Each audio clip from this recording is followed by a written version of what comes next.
Hello, I'm Toycat, and Britain is moving towards assisted dying, but really the world as a whole is grappling with this policy issue and whether euthanasia should be legal worldwide. It is a very big debate as to whether you should be able to go to a doctor and the healthcare system more broadly and have them help you die, but if you look at a map of the world, you can see that basically every country takes a different approach. Even when you broadly categorize it into 4 separate groups, you can see that, yeah, there are lots of countries in black that say assisted dying is fully illegal. It is never okay for a doctor to do something that would not help you to the best of their ability. They will be liable if they do anything that helps you not be alive, whereas in orange countries, your doctor is allowed to passively euthanize you. That is to say, if you tell the doctor, do not resuscitate me because I am having a very painful time living, if you tell the doctor, please, if I am to go into a coma, if your family tell them to, please unplug the feeding tube to allow me to die rather than have years of suffering without ever being conscious, then that's how orange countries work, whereas green countries and states will obviously allow assisted dying for the terminally ill, which is obviously if you are going to die anyway, they'll let you die in a more dignified way of your own choosing that is less painful. But blue countries, the interesting ones today,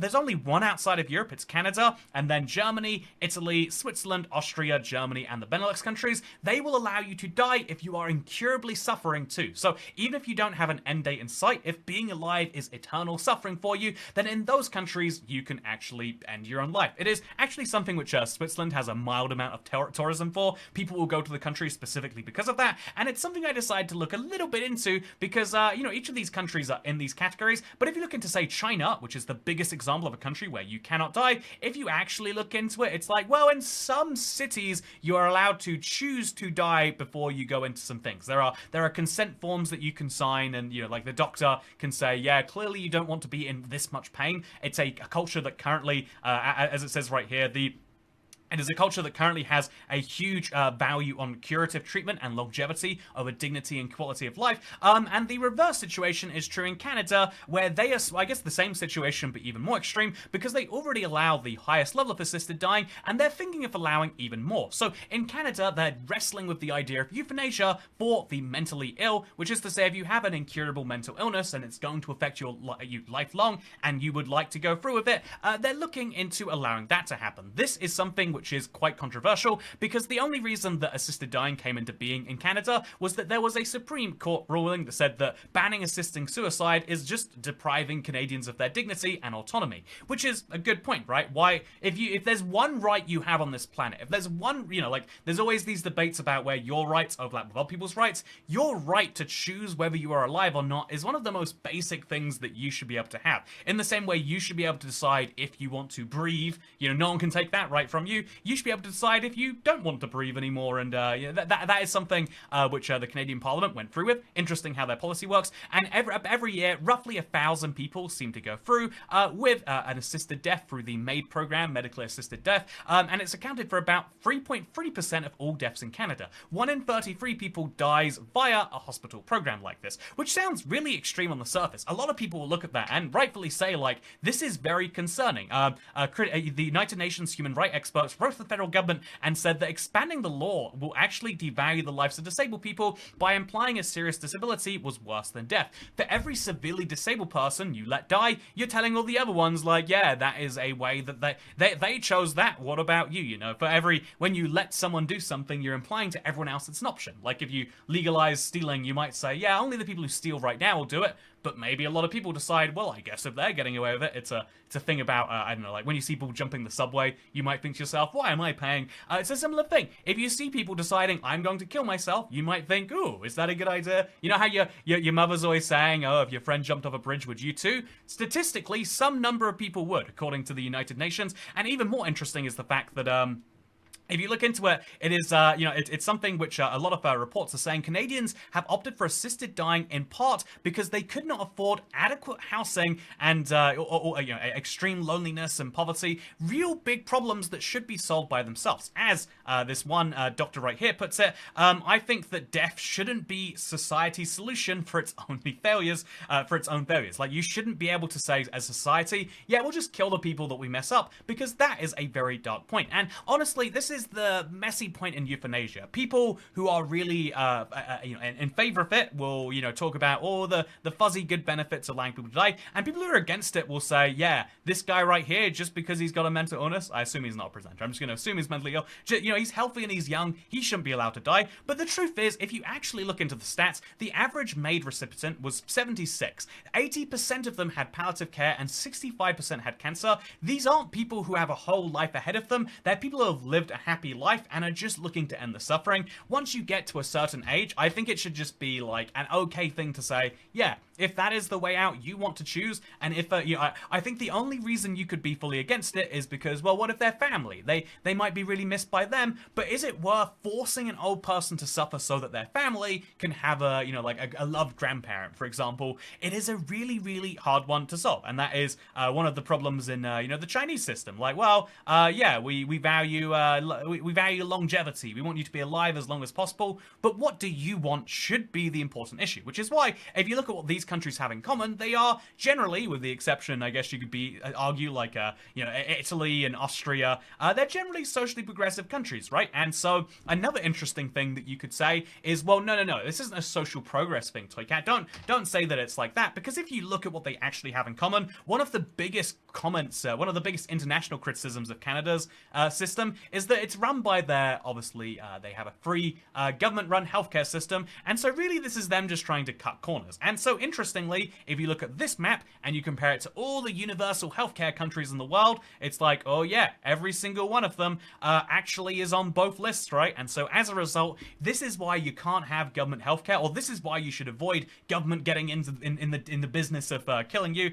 But at the same time, this is just that lazy view of universal healthcare. Pro tip: if you ever have a discussion about universal healthcare, universal does not mean free at the point of use, which is what most people actually want. Universal just means everyone has access in some way. And if you take a higher resolution look at this one, you'll see, like, yeah, actually most universal healthcare is insurance based. You have the government paying for some percentage and capping your bills, but you are still on the hook for some large part of this, and crucially, so too are the government. I think there are lots of very good systems that can do this. I think a lot of people will praise France's healthcare system. Yeah, what is there to praise about France? That is one of the few things there, right? And even Japan's system, I think, is mislabeled here. You still have small copays.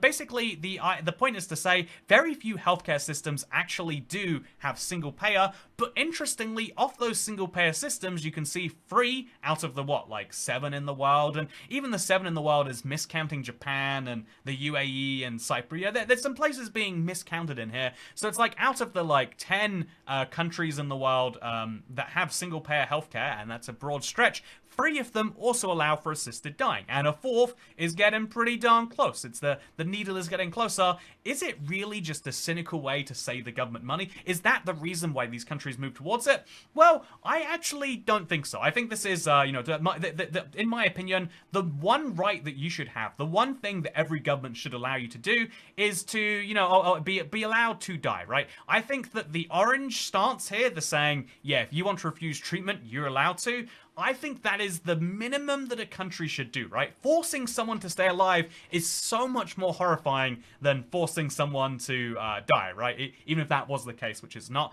And so I think that's something that we should all say is orange is the bare minimum. Any country that won't go through with that is a country that you should not be in for extended periods of time if you look like you're getting anywhere close to death. That's my first point. My second point is that I think I feel like a lot of people feel like suicide is a selfish act, and yeah, probably it is, but that doesn't mean that you should be forced to be alive, which is what every non-blue country is effectively saying, that you should be forced to be alive because of those views. This is something I kind of hold as a personal view. It's something that kind of clouds my stance on this one, but my final point is, if you look, there's a really weird correlation, which is blue countries are effectively saying that, yeah, if you think about death as a stance, it has been kind of accepted for a while now that moving away from capital punishment is the norm. And there are some countries that will still use capital punishment, will still use the death penalty, but they are very few and far between.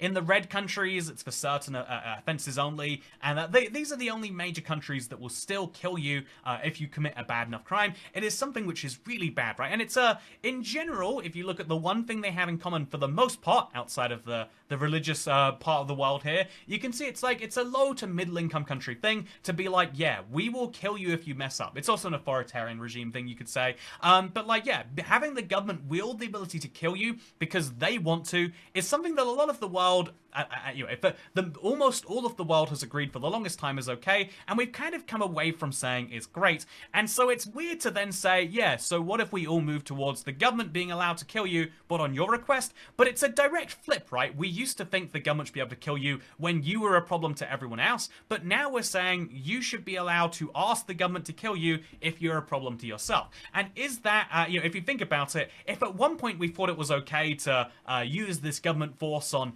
real bad people, people that were bad, admittedly, in most cases, but people who really didn't want it, shouldn't we be allowed to use that same force on people who desperately are asking for us to let them do it?